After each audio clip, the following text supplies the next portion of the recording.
Bonjour, Monsieur Diallo. Bonjour, maître. Bien. Et je ne serai pas long parce que les deux premiers intervenants ont partiellement posé ma préoccupation. Vous allez devoir m'excuser. Moi, je voudrais savoir, parce que je suis très étonné du début de ce processus qu'à ce jour, où vous étiez. Du début de ce procès jusqu'à nos jours, je suis là. Est-ce que ce n'est pas parce que on a annoncé un gros montant que vous constituez partie civile au 1er octobre? Hier, alors que vous êtes intellectuel, vous avez été victime tel que vous le dites.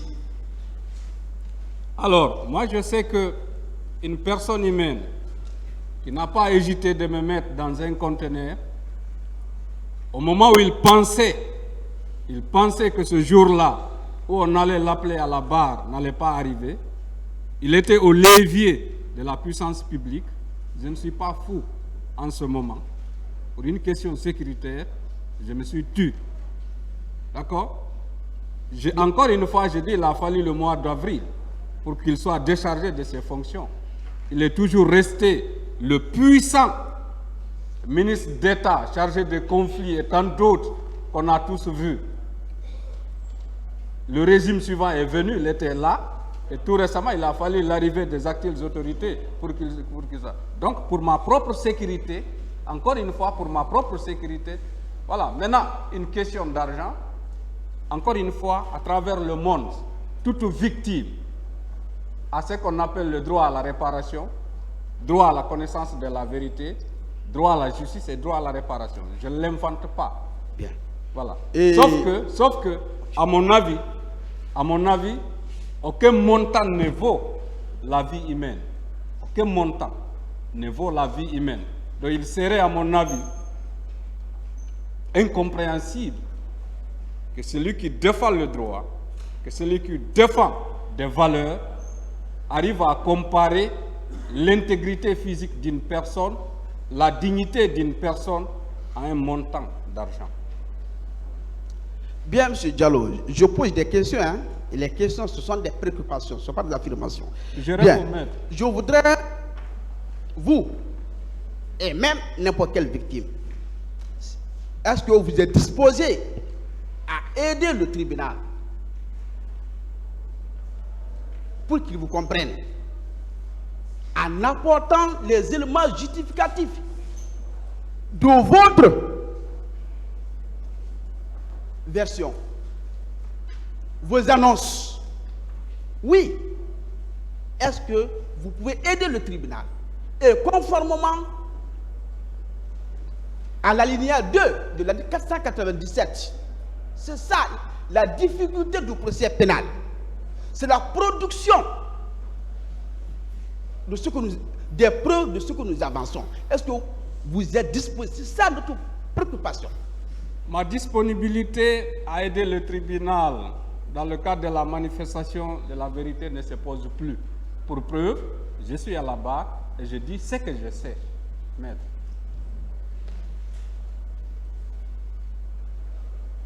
Bien, et en âme et conscience, vous confirmez que le colonel Thiegoro a porté main sur vous en âme et conscience?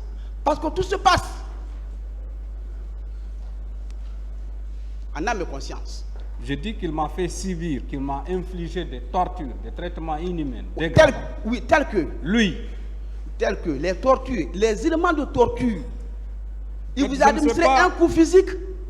Je ne sais pas si vous vouliez notre mort ou quoi. Je dis qu'il m'a introduit dans un conteneur.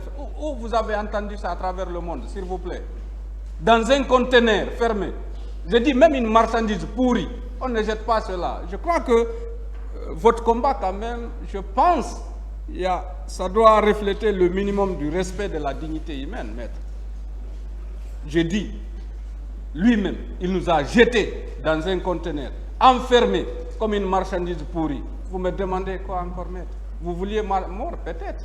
Oui, M. Diallo, je comprends votre préoccupation. je vous prie également de chercher à me comprendre. Parce que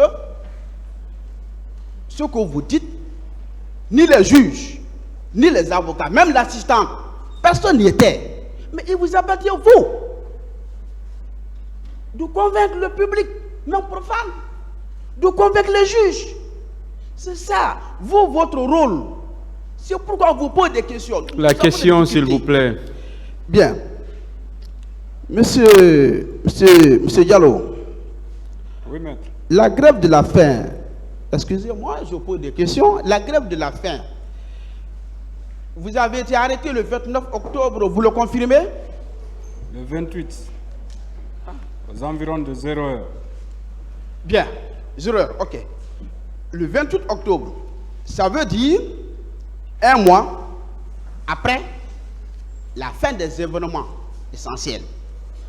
En âme et conscience, pensez-vous que vous, votre constitution de partie civile peut être reçue dès lors que vos actions n'ont rien à voir avec les événements retenus pour la circonstance?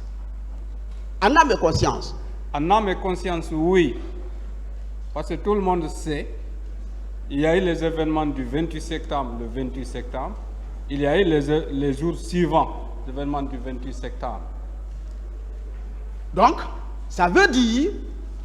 C'est les événements du 28 septembre et les jours suivants. Et s'il n'y avait pas eu les événements du 28 septembre, si les exactions-là ne continuaient pas sur les paisibles populations, si ce climat, les événements du 28 septembre, n'avaient pas envoyé un tel climat qui risquait de faire basculer le pays dans une guerre civile, nous n'allions pas prendre le risque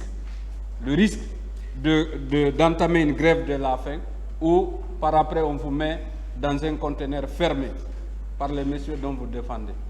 Et, M. Diallo, supposons les actes de ce genre, tels que vous le décrivez, qui ont eu lieu ailleurs, selon vous, peuvent également être considérés comme des éléments liés aux événements du 28 septembre dans le commissariat, dans la junte de gendarmerie, parce que c'est dans la période environnante du septembre en décembre. Votre philosophie, c'est ça, non? Je pense qu'il y a eu des victimes qui sont passées ici, qui ont clairement expliqué ce qu'elles avaient subi au niveau du camp Koundara, les jours suivants. Mais je pense encore une fois, je ne vous aide pas, mais dans ce sens-là, vous n'aidez même pas, en tout cas, votre base légale de dire que les autorités d'alors avaient pris un acte. Encore une fois, je rappelle ce acte dont vous brandissez que les autorités d'alors avaient pris. Cet acte a été pris le mois de novembre. Et on défend ici, au niveau du tribunal, que voilà la volonté des autorités, à travers une commission d'enquête indépendante, d'identifier les présumés auteurs et de les punir. Cet acte a été pris le mois de novembre, maître. Alors pourquoi vous l'avez brandi ici si ce qui s'est passé le 28 septembre ne peut pas être pris comme les événements du 28 septembre? Ok. Avec la permission de Monsieur le Président, je vais donner lecture à une disposition, certainement. Ça vous aidera à convaincre le tribunal. L'alinéa 2 de l'article 497 du Code de procédure pénale.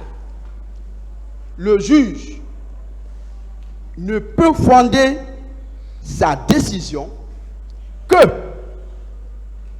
sur les éléments de preuve qui lui ont été apportés au cours des débats et contradictoirement discutés devant lui. Monsieur Diallo, est-ce que cette disposition n'est pas un obstacle pour vous? Le législateur dit le juge ne peut, il n'a pas de choix. Est-ce que ce n'est pas un obstacle pour votre action, honnêtement? Je ne comprends pas votre question, s'il vous plaît. L'article que je viens de lire, le législateur dit que le juge n'a pas de choix. Il ne peut fonder sa décision que sur les preuves qui sont apportées par la partie civile devant lui et discutées contradictoirement devant lui. Est-ce que cette disposition légale n'est pas un obstacle pour vous en ce qui vous concerne? Alors, tout ce que je sais le juge est indépendant, le dernier ressort, c'est sur son intime conviction. Un. Deuxièmement, la preuve aussi peut être un acte de témoignage, la loi le dit. Un simple acte de témoignage peut constituer un élément de preuve, maître. Je suis d'accord avec vous. Vous avez des témoins. En ce qui vous concerne, les actes que vous avez subis, il est facile d'annoncer. Mais le travail le plus difficile, c'est de prouver ce qu'on annonce. Est-ce que vous avez des témoins conscients? Tout passe là, tout passe.